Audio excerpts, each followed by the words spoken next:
श्री गणेश महापुराण में सिंदर असुर गजानन युद्ध। सिंदर असुर की राजधानी का नाम सिंदूरवाड़ था। ये स्थान कृष्णेश्वर के निकट है। राक्षस राज वहीं रहता हुआ 3 लोकों पर शासन कर रहा था।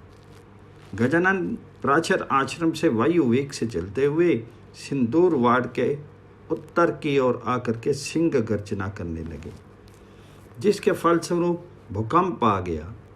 समूची नगरी त्राही त्राही कर उठी।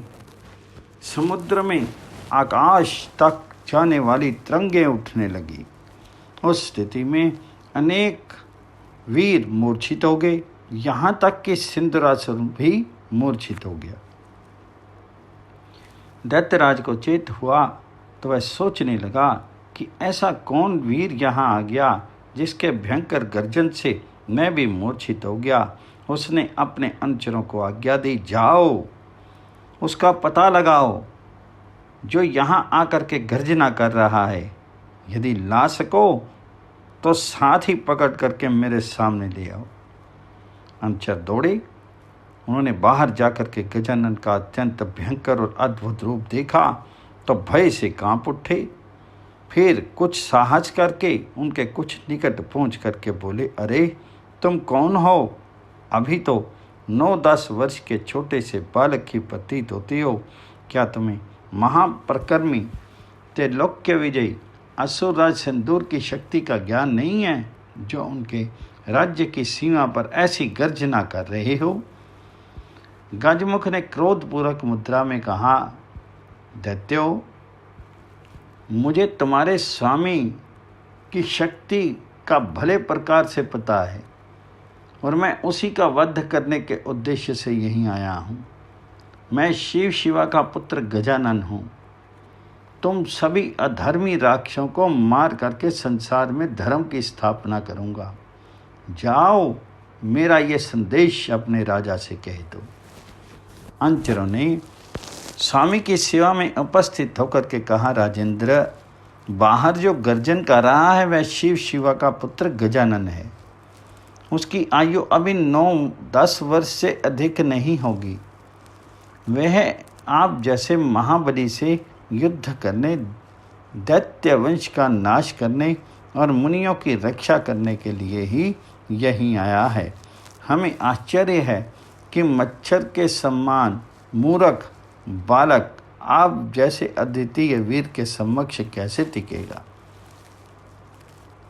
सिंदूर ने अनुचरों से उक्त संवाद सुना तो आकाशवाणी का स्मरण हो आया, किंतु फिर संभल करके क्रोध करता हुआ उठा और अहंकार पूर्वक बोला, अरे वह छोटा सा बालक, बात ही बात में मसल डाला जाएगा।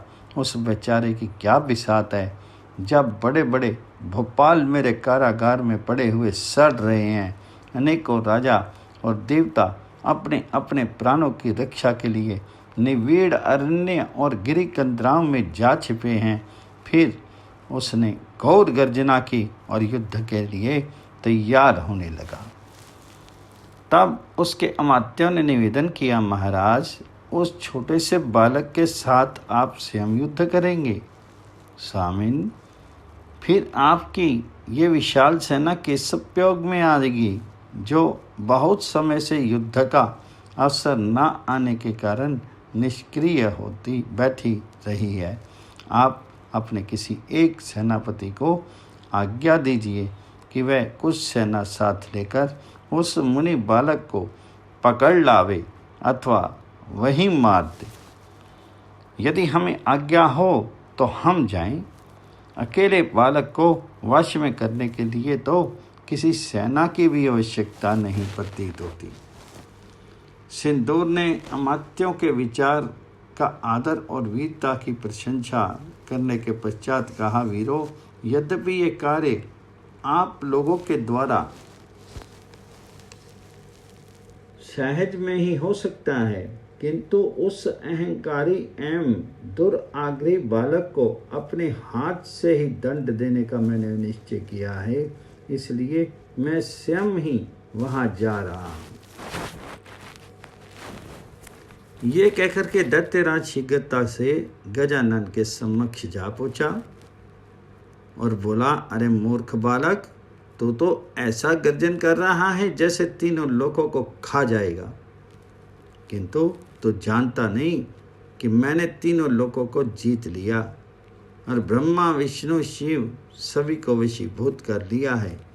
फिर भी तू सुकुमार बालक है, तुझसे युद्ध करना मेरे लिए शोभा की बात नहीं है। अतएव तू अपनी माता की गोद में बैठ करके दुग्ध पान कर, व्यर्थ विवाद कर अपने प्राणों से क्यों हाथ धोना चाहता है।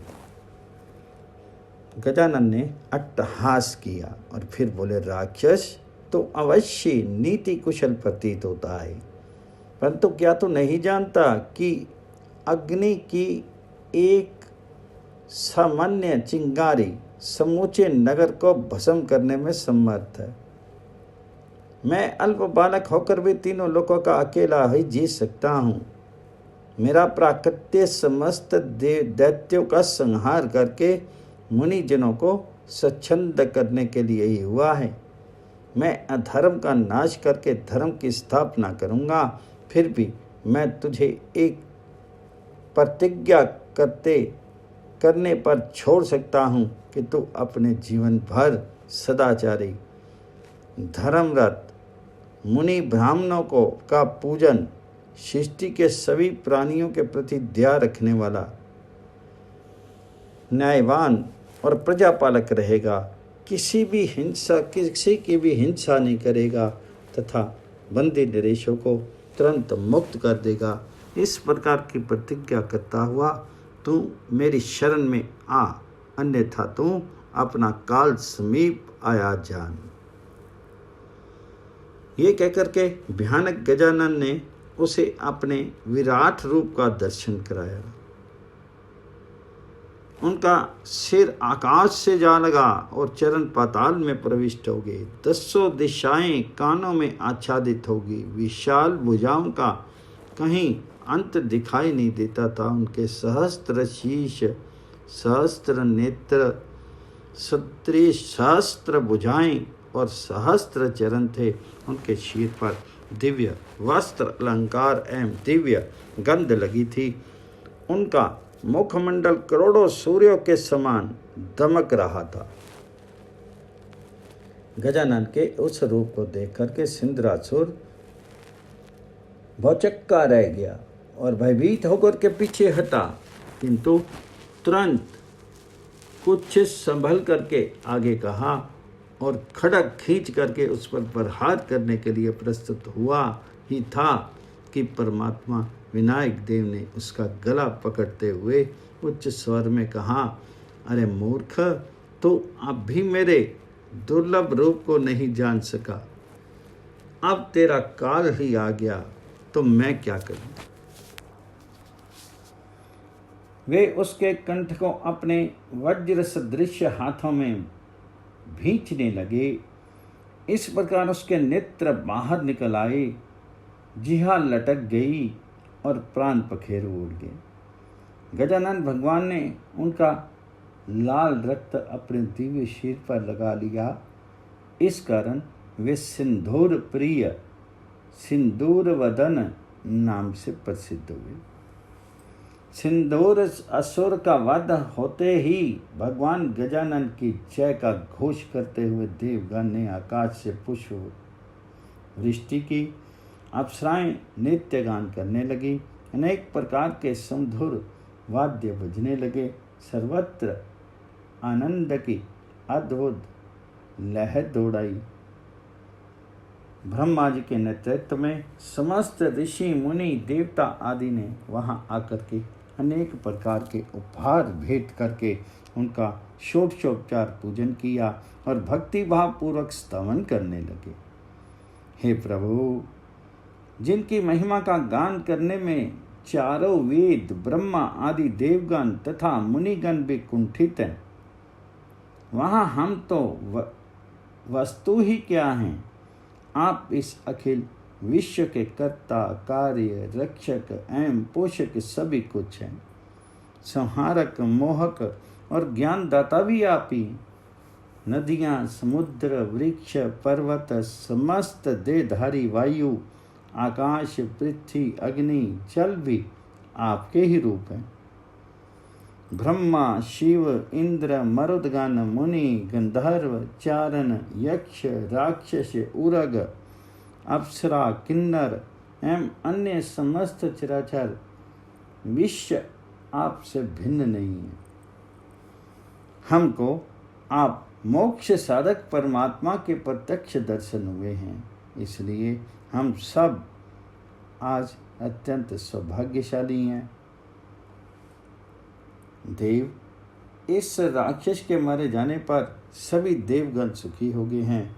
अब सभी मुनिगण, नरेशगण एवं प्रजावर्ग के सभी व्यक्ति अपने अपने कार्यों को प्रसन्नतापूर्वक करेंगे तथा स्वधा, स्वाहा और वशटकार के आश्रित जितनी भी क्रिया हैं वे सब विघ्न रहित रूप से होने लगेंगी। हे नाथ, आप अनेक रूप में अवतार धारण कर लोक का पालन कार्य विशिष्ट रूप से किया करते हैं। दुष्टों का विनाश और भक्तों की कामनाओं की तत्काल पूर्ति आपका ही स्वभाव है। इस प्रकार स्तुतियों से भगवान जी को प्रसन्न करके देवताओं ने वहाँ एक भव्य मंदिर बनवाया और उसमें गजानन भगवान की अत्यंत सुंदर प्रतिमा स्थापित कर षोडशोपचार से उनका पूजन किया। भगवान की उस प्रतिमा के दर्शन मात्र से समस्त पाप दूर हो जाते हैं। उस प्रतिमा का नाम सिंदूरहा विख्यात हुआ तथा वह स्थान राज सदन के नाम से प्रसिद्ध हो गया। ओम गण गणपति नमः।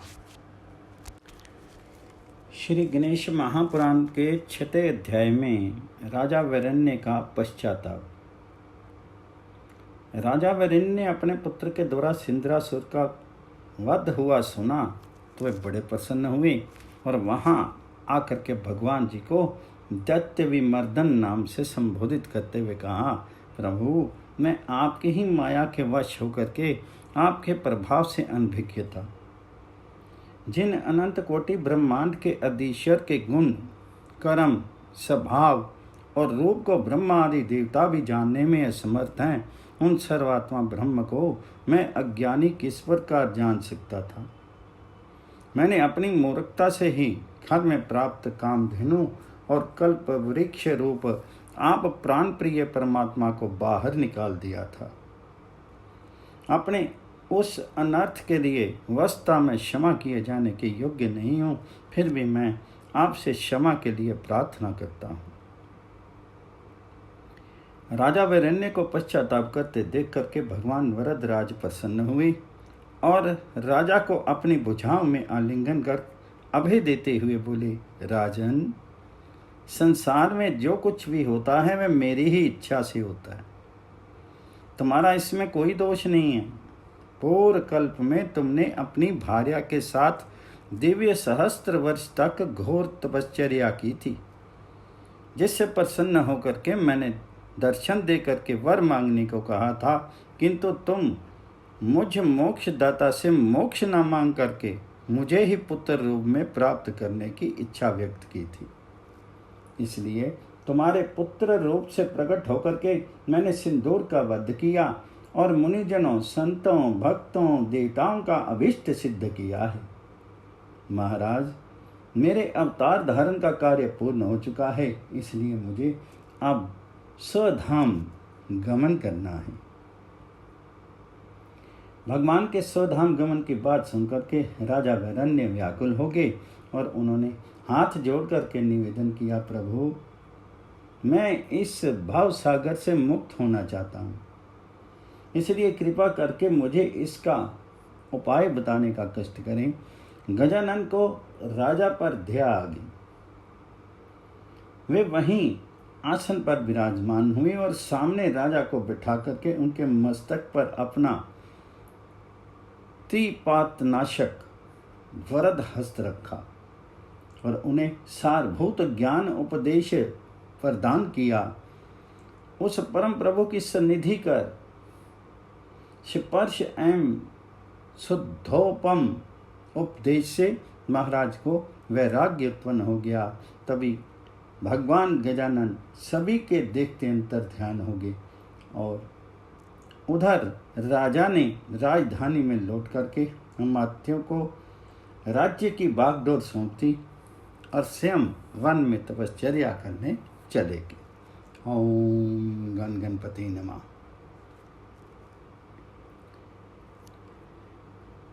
श्री गणेश महापुराण में आगामी धूमकेतु अवतार का उपाख्यान भगवान गजानन का कलयुग में जो अवतार होगा उसकी प्रसिद्धि धूम्रकेतु नाम से होगी। जब कलयुग आएगा तब सभी मनुष्य आचारहीन एवं मिथ्यावादी हो जाएंगे।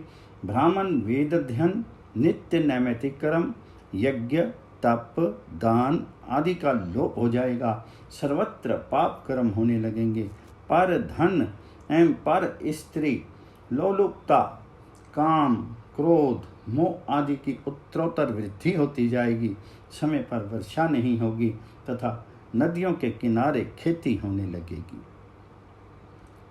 बलवान लोग बलहीनों को सताने लगेंगे। उनकी धन, भूमि, स्त्री आदि को छीन लेंगे। ब्राह्मणों का कार्य अन्य वर्ण और वर्णों के कर्म ब्राह्मण करेंगे। सभी विद्वान मूर्ख और धनहीन हो जाएंगे। लोग दूसरे के धन को लेकर के हड़पने लगेंगे। सर्वत्र हाहाकार मच जाएगा। दूसरे से धन मांगने में किसी को संकोच नहीं होगा। लोग झूठी गवाही देने में संकोच नहीं करेंगे। मिथ्या धर्म उठाना एक साधारण बात होगी। सज्जनों की निंदा और दुष्टों की सर्वत्र प्रशंसा होगी। छल कपट सर्वत्र दिखाई देगा। धर्मज्ञों का अपकर्ष और अधर्मियों का उत्कर्ष होगा। मनुष्यों में देव पूजन के प्रति अरुचि और भूत प्रेत पिशाच की पूजा में उत्साह रहेगा। धूर्त लोग छद्मवेश बना करके अपनी उदर पूजा करेंगे। ब्राह्मण अपने कर्म को छोड़ करके केवल पेटू बन जाएंगे। क्षत्रिय वीर धर्म को त्याग करके भिक्षाटन करने लगेंगे। वैश्य भी व्यवसाय बुद्धि से विरत होकर के बिना परिश्रम किए धन बटोरने में लगे रहेंगे। माता पिता और गुरुजनों के सम्मान का लोप हो जाएगा। संतान वरण शंकर होने लगेगी। घोर कलयुग उपस्थित होने पर उक्त दोष अधिक बढ़ जाएंगे। स्त्रियां पथ भ्रष्ट होने लगेंगी। अच्छे मनुष्यों के आचरण भी म्लेच्छों के समान हो जाएंगे। पृथ्वी की उर्वरा शक्ति का ह्रास होगा और वृक्षों में रस नहीं रहेगा। स्त्री पुरुषों की पूर्ण आयु 16 वर्ष की रह जाएगी। 5-6 वर्ष की आयु में प्रसव होने लगेंगे। देवताओं और तीर्थों का लोप हो जाएगा। धन का अर्जन ही जीवन का प्रमुख उद्देश्य रहेगा। ईर्ष्या, द्वेष, अहंकार एवं मानसिक ज्वाला सदैव दग्ध करती रहेगी। सर्वत्र अधर्म, अन्याय, अत्याचार, दुराचार आदि का बोलबाला होगा। जब कलयुग अपनी दारुण स्थिति पर पहुंच जाएगा तब समस्त प्राणी अत्यंत पीड़ित होंगे। उनमें वासना आदि का विक्षेप अपनी चरम सीमा पर होगा। स्वाहा, सवधा, वशत्कार के न होने के कारण देवताओं को भूखे रहना होगा। वे अत्यंत त्रस्त हो जाएंगे और उपाय करके भी उस स्थिति से छुटकारा नहीं पा सकेंगे। तब उन्हें एक ही उपाय श्रेष्ठ कर प्रतीत होगा, भगवान गजानन की शरण में जाना।